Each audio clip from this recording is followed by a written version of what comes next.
আসসালামু আলাইকুম। এখন শুনবেন সংবাদ শিরোনাম। অনেক কঠিন ছিল। যা পড়ছি এই কয় মাসে সব কমন আইছে। সহজ হয়নি, আবার কঠিন হয়নি। সারা দেশে একই প্রশ্নে এইচএসসি পরীক্ষা। রাষ্ট্র নির্মাণ করতে চায় সরকার। নজরুল বর্ষের উদ্বোধনের পর বললেন প্রধানমন্ত্রী, নতুন প্রজন্মের মধ্যে জাতীয় কবির সৃষ্টি ছড়িয়ে দেয়। সীমান্তের ওপারে গোলাগুলি, বিস্ফোরণে আতঙ্কে স্থানীয়রা। কমে আসছে রোহিঙ্গাদের ভরণ পোষণের আন্তর্জাতিক সহায়তা। নতুন বিভাগের স্বাধীনতা এবং জুলাই সনদ বাস্তবায়নে মতভেদ থাকলেও সংসদে হওয়া উচিত সমাধান। যমুনা টেলিভিশনকে স্পিকার, সরকারকে উদার হওয়ার পরামর্শ। এতক্ষণ শুনছিলেন সংবাদ শিরোনাম। এখন শুনবেন বিস্তারিত। 9টি সাধারণ শিক্ষা বোর্ডে একই প্রশ্নপত্রে শুরু হলো উচ্চ মাধ্যমিকের বাংলা প্রথম পত্র পরীক্ষা। ব্যতিক্রম শুধু কারিগরি ও মাদ্রাসা শিক্ষা বোর্ড। তবে সামনের বছর থেকে সব বোর্ডের একই বিষয়গুলোর প্রশ্নপত্র অভিন্ন হবে। প্রথম দিনের পরীক্ষা শেষে বেশিরভাগ ছাত্রছাত্রী বলছেন প্রশ্নপত্র সহজ হয়েছে, তবে অনেকেই বলছেন এমসিকিউ কিছুটা কঠিন ছিল। এমন উচ্ছ্বাসই বলে দেয় বেশ ভালোই হয়েছে বাংলা প্রথম পত্র পরীক্ষা। যা পড়ছি এই কয় মাসে সব কমন আইছে। আমরা সবাই সব কমন। এত সহজ হয়নি, আবার কঠিন হয়নি। হলের ভিতরে হইচই শব্দ নাই, সবাই নীরবতা পালন করছে, সবাই সবার মতন খিজ খেয়াল লেখছে। তবে ভিন্ন মতো আছে অনেকের। প্রশ্নপত্র অনেক কঠিন ছিল, আমি যেরকম এক্সপেক্ট করছিলাম কঠিন লাগছে। এমসিকিউ খুবই খারাপ হয়েছে। এমসিকিউটা সবচেয়ে বেশি কঠিন ছিল। বাজে কোশ্চেন, এরকম এমসিকিউ এত বাজে গার্ড দিছে না, স্ট্যান্ডার্ড হয়েছে। বেশিরভাগের মত প্রশ্নপত্র যেমনই হোক না কেন তা নির্ধারিত সিলেবাস মেনেই হয়েছে। আমরা যা পড়ছি মোটামুটি তার মধ্যেই কমন পাইছি। বইয়ের বাইরে কোনো কিছু আসে নাই, বই থেকে আসছে। বইয়ের বাইরে কোনো কিছু আসে নাই। মোটামুটি ভালোই ছিল। যারা পড়ে নাই তারা তো বলবেই আমরা তো A+ পাবোই। এই প্রথম দেশ জুড়ে অভিন্ন প্রশ্নে পরীক্ষা দিল 9টি সাধারণ শিক্ষা বোর্ডের পরীক্ষার্থীরা। বিষয়টিকে ইতিবাচক হিসেবেই দেখছেন তারা। এক সময় আগে এক বোর্ড এক রকম হইতো, তখন আমাদের লাগতো যাচ্ছে এই বোর্ডে সহজ, এই বোর্ডে কঠিন। তো সব এক হয়, এটা একটা সমতা হয়েছে, এটা ভালোই হয়েছে, এটা খারাপ হয়। সুষ্ঠু, স্বচ্ছ ও নকলমুক্ত পরিবেশ নিশ্চিত করতে সব পরীক্ষা কেন্দ্রে নেওয়া হয়েছে কড়া নিরাপত্তা ও ডিজিটাল নজরদারির ব্যবস্থা। আমাদের টিচাররা আজকে সচেতন, আমাদের অভিভাবকরা সচেতন, প্রশাসন সচেতন রয়েছে এবং পুলিশ বিভাগ তারা বডি ক্যাম ব্যবহার করছে।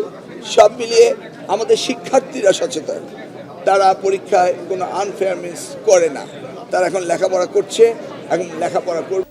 বিভেদ বিরোধ সৃষ্টির অপচেষ্টা চালালেও ঐক্যবদ্ধ রাষ্ট্র সমাজ নির্মাণ করতে চায় সরকার, এমন মন্তব্য করেছেন প্রধানমন্ত্রী তারেক রহমান। বলেছেন, আন্দোলন সংগ্রামের বিরুদ্ধে বরাবরই অনুপ্রেরণা যোগায় বিদ্রোহী কবির গান কবিতা। নজরুল বর্ষের উদ্বোধন করে প্রধানমন্ত্রী আরও বলেন, যাপিত জীবনের অনিবার্য অংশ নজরুলের সাথে নতুন প্রজন্মের যোগাযোগ আরও নিবিড় করতেই এই আয়োজন। কয়েক সপ্তাহ আগে ত্রিশালে গিয়ে প্রধানমন্ত্রী তারেক রহমান ঘোষণা দেন 2026-27 হবে নজরুল বর্ষ।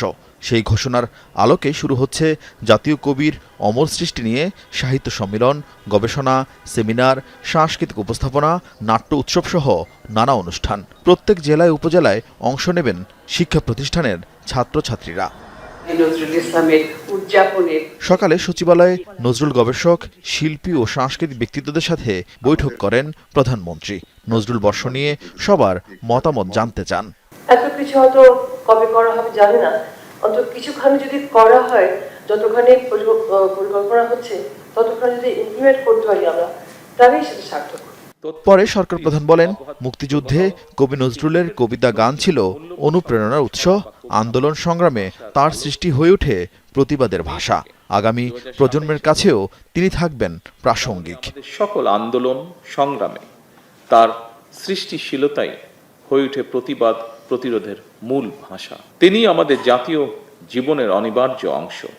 শুধু অতীত নয়, আজকের প্রজন্মের জন্য, এমনকি আমাদের ভবিষ্যৎ প্রজন্মের জন্য নজরুল আমাদের জীবনে আমাদের জাতীয় কবির জীবন ও কর্মের সঙ্গে গণমানুষ, বিশেষ করে বর্তমান প্রজন্মের সম্পর্ক আরো গভীর ও নিবিড় করার লক্ষ্যে নানা আয়োজনে নজরুল বর্ষ শুরু করা হয়েছে। কবি নজরুলের সাহিত্যকর্ম চার দেয়ালে আবদ্ধ না রেখে মানুষের ঘরে ঘরে। রাখাইন রাজ্যে দফায় দফায় গোলা ও মর্টার শেল বিস্ফোরণে কেঁপে উঠছে এপারের টেকনাফ সীমান্ত।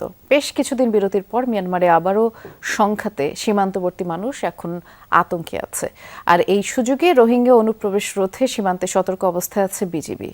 বুধবার রাত থেকে টেকনাফ সীমান্তের ওপারে থেমে থেমে গোলা ও মর্টার শেল বিস্ফোরণের শব্দে কেঁপে ওঠে সীমান্তবর্তী এলাকা। কিছুদিন বিরতির পর মিয়ানমার সেনাবাহিনী ও সশস্ত্র বিদ্রোহী গোষ্ঠী আরাকান আর্মির মধ্যে আবারও সংঘাত শুরু হয়েছে বলে ধারণা টেকনাফের বাসিন্দাদের।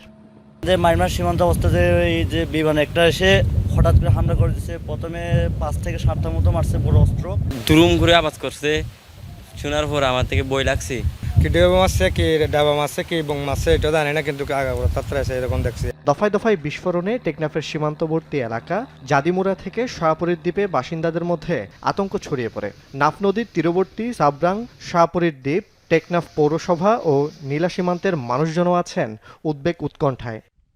4টা আওয়াজ হয়েছিল, মানে প্রথম একটা হয়েছিল মনে করেন 20 মিনিট পর, আরেকটা হয়েছিল এর পর, মানে ওরা দুইটা হয়েছিল। ওখানে গোলাগুলি হচ্ছে এবং বিমান হামলা হচ্ছে। তবে আমরা স্থানীয় যারা বাসিন্দা রয়েছে অনেক আতঙ্কের মধ্যে ছিলাম। সংঘাতের ফাঁকে রোহিঙ্গা অনুপ্রবেশের চেষ্টা রোধে সীমান্ত জুড়ে সতর্ক অবস্থানে রয়েছে বিজিবি। জোরদার করা হয়েছে টহল। অনেক রোহিঙ্গাই চেষ্টা করে নদী পার হয়ে বাংলাদেশে চলে আসার চেষ্টা করে, এর আগে দেখেছি। তো সেই হিসাবে আমরা সতর্ক অবস্থা আছি যেন কোনো রোহিঙ্গা ওদিকে না প্রবেশ করতে পারে, সেটা আমরা সতর্ক অবস্থা আছি। বর্ডার গার্ড বাংলাদেশ সীমান্তে সর্বদা সতর্ক অবস্থানে আছে। জুবাইদ ইবনে শাহাদাত, যমুনা নিউজ।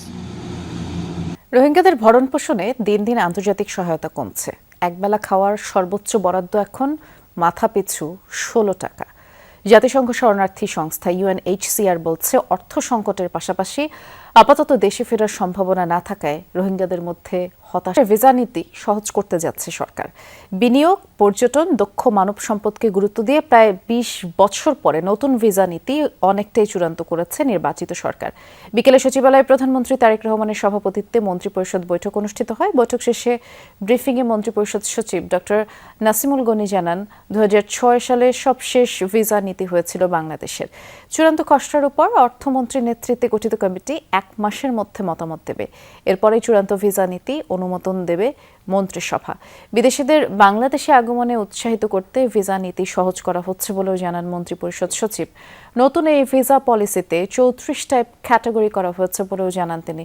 নাসিমুল গনি বলেন, জাতীয় নিরাপত্তা ও আন্তর্জাতিক কূটনৈতিক ভারসাম্য বজায় রাখাকেই প্রাধান্য দেওয়া হয়েছে এই ভিসা নীতিতে।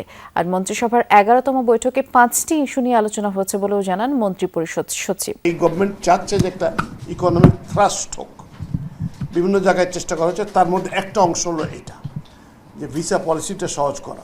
তো এটা মোটামুটি চূড়ান্ত হয়ে গেছে, কিন্তু লাস্টলি মাননীয় অর্থমন্ত্রীর সভাপতিত্বে একটা মন্ত্রিসভা কমিটি করা হয়েছে, যেটা 1 মাস এটা তার